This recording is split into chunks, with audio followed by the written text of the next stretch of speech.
Hey guys, back again with another video. This one's a bit of a quick one. I just saw this really interesting post by a Python fan. I'll put his channel up in the description. And I just thought I'd talk about basically his composition and everything like that. So a fan of Python was asking what he should run instead of the current characters he's got, and like who should he build for the next time, right? Also asking stuff about rotation, just stuff like that.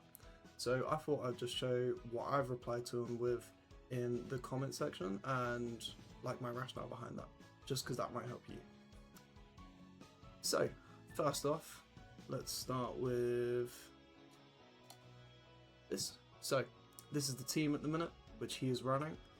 All of his subs are SSRs at level 70, so we're not going to include that or consider that in anything really, because quite frankly we're going to be having SPs which will outrank that pretty much like that straight away anyways. That being said, he's just got Tendo. He has gone broke for Tendo as well, so he's not going to be able to pick up anything anytime soon, but this is his composition and this is what he's got at the minute. He asked about rotation and who he should pick up next. He's looking to get the Kamadai duo at the end of the year, he said, so like first off, like that's out of the way. But then I just wanted to talk about what next, how can we optimize this team, right? So first off, let's start with the rotations. I think it's really simple. You know, you never want to be opposite your middle blocker, especially your middle blocker which you're trying to not have rotate onto the court. He's deliberately clearly put Tendo here because he wants Tendo front as long as possible and Kuro off as long as possible. So to put Oikawa opposite is really counterintuitive because of the way Oikawa works. When Oikawa is opposite a player, that player opposite you, when they spike the ball or do any critical action, they will basically gain a stack of attack tempo, and each time you get 10 stacks of attack tempo, you get lead, and that's how basically Oikawa builds his awareness and his kit works in general. So we do not want the person opposite to be the person subbed off, and then probably Komori as a default. I don't even know if that's how that works. So let's start with moving him and him. You want Ushijima to be your main spiker here, and the reason behind that is because when you look at this team comp, Bokuto's only spiking every other turn, like every 3 turns, and then you've got Iwazumi, which is never spiking, right? So realistically, it's Ushijima who's going to be your spiker, and you do want him opposite. I think having Iwazumi here is fine. Personally, I always prefer to do this just so that you can maximize the amount of times you have Iwazumi backcourt, because realistically, like, that extra rotation here at the start of the game is going to be more, it's going to be more whatever than when he's backcourt at the end of the game when it's 4-4. I think it's more important that he's backcourt at 4-4 than he is at the start of the game, but that's just me. Then we look at like the middles. I know why he did this. Like I said, he was trying to prioritize Tendo being on the court for as long as possible, but unless he's got like a SR4 Tendo and like a single dupe Kuro or something, I just don't think it's worth it. I'm looking at the image right now and it actually looks like he's not, yeah, he's actually got a single dupe Tendo and a level 70 Kuro, that's why. Right. Either way though, I would still say it's better to put Tendo here like this, because fundamentally once you get Kuro leveled up and you get him to 20,000 or so, then you're going to be around the same power level as the Tendo anyways, because you're going to be sitting at, Kuro's going to be sitting at like 18k on a bad day, and Tendo's currently only sitting at like 20k. So there's really not much going to be much difference if he gets leveled up. Not to mention, I think ultimately this is just a better rotation, right? It flows better. It means that once you rotate round, you're not in a situation where you have a backcourt like this and you have no Komori on. Yeah, it's not the end of the world with Iwazumi, but I would argue that personally, I would always rather have my lib on. Even with Iwazumi, I would always just rather have my lib on. That means we're going to go for a really boring bog standard comp like this. This is how I'd run it. I'd run the opposite in 4, opposite to the setter in 1, naturally, and then you'd run the 2 outside hitters in 2 and 5 with Iwazumi because he's receiving, being the second outside hitter who's playing through 2 instead, okay? Tendo, obviously at the front because you want him as long as possible, and then Kuro because he'll have to come on eventually. Now, where do we go from here? So, he said he was going to pick up the Commodore Duo.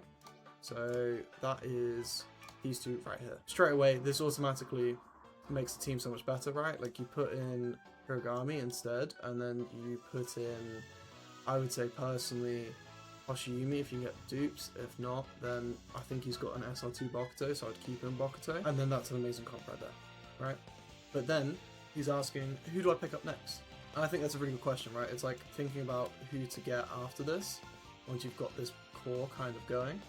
And my first thoughts are building out an avenue where you've got a passable block, receive, and quick attack team, so that you can counter the opponent. Especially with that Commodore duo, it's like really valuable, right?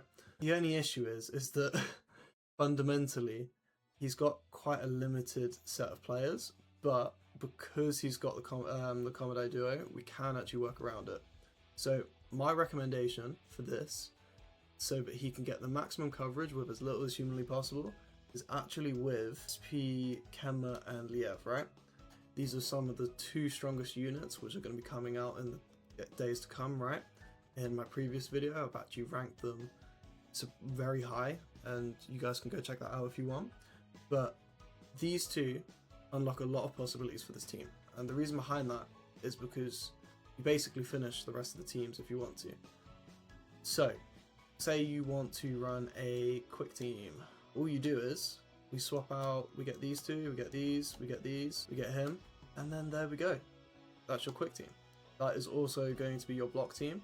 If you're in a situation where you haven't got Korai SR4, then I'd maybe run Bokuto instead of Iwazumi, just so that you've got that other hitter, which is like properly viable. But if you've got SR4 Hoshiyumi, sorry, then you can just run the Iwazumi at the back and have the most solid receive backline with Iwazumi, Kenma, and Komori, right? And then have these four, like three at the front, which would be an absolute beast. But if not, Bokuto's fine. It just helps with the spike rotation, right? But between these four, that will be fine. Obviously, you don't want Hiragami to hit too much, but if he has to, he has to. But yeah, that will be your quick team and your block team. If you want a receive team, then that's where things get a little bit tricky, but you can basically run this. So with these teams, it gives you just these two pickups, because he's going to get Hiragami and Hoshimi anyways. You are now creating so many options, right? These two pickups create a receive team, as we can see here, or it creates a block team, as we've just seen as well, and a quick team. All of which are like not bad quick teams, right? Because of the bond, all of these players will get a receive skill, so like that's really helpful as well. And once again, if you can get like Iwazumi in as well, you've got a crazy backline going on there, where like you're just going to be able to receive everything, and you're going to have a really solid front line too. So overall, I think this guy is on the right track. He's got some really good core players. He just needs the right pickups to be able to round things off, right? The only other thing I would say is that I would personally be going for the Shiratorizawa coach if I'm running his power team. So when he is in power team mode, I would definitely be running this instead, because the Shiratorizawa coach is basically built for Ushijima, right? If he's got the highest power attack on the core, which he should, unless you've got Hoshiyumi duped like crazy, then he can basically have his power attack increased by like 50% of power attack power, which is busted. So for power attack, I would recommend this guy goes for this. For his quick attack and block teams, I would say probably that's when you're going to start to want to go for a more catch-all kind of situation. So I'd probably actually go for the Nekama coach, where you've got the receive power increasing and then the quick and power attack increasing by like 15%. And I would probably do this for the receive, block and power one, just for simplicity, right? Like his power is not in his block formation, although he can create a block team, right? This block team isn't like the most busted thing in the world, which needs to be, you know what I mean? This isn't like the most crazy block team in the world, but you know, it will function, it will still counter, and it's still a good team with good attacking options with Liev, Hoshiyumi, and then you've got good backline as well with Iwazumi, Kenma, Komori, right? So yeah, that's what I would do. Dupe Priority, it goes without saying. Hoshiyumi, I'm pretty sure he's got the Festival Trio all duped to SR2, but I could be wrong there. But like, if you're going to dupe anybody, I'd dupe Hoshiyumi first to SR4, then Hiragami maybe to SR2.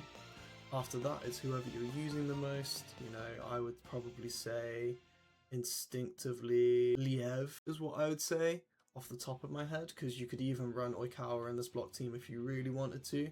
I'd still think Kemba is better here, but you could. And then after that, dupe-wise, it really just depends on where you're at. To be honest, you're looking to probably build out other teams instead at that point, because although these are good like block teams and quick attack teams to start with, they're not going to be your end game, right? Like, the best quick attack teams in the game are extremely specialized, and to a lesser extent that goes for the block teams as well. You can't just like chuck together a couple of people and you've got a good block team. Like, this is passable, but this isn't good. So that's when you want to start building out new characters and getting new characters from there.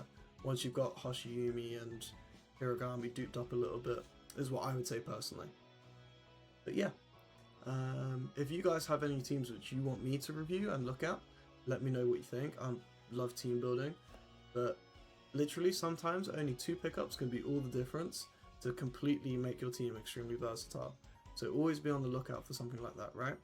And look for the synergies and whatnot as well, because they also go a long way. But thank you very much for watching, guys. Leave a like as per usual, and I will see you guys in the next one. Bye.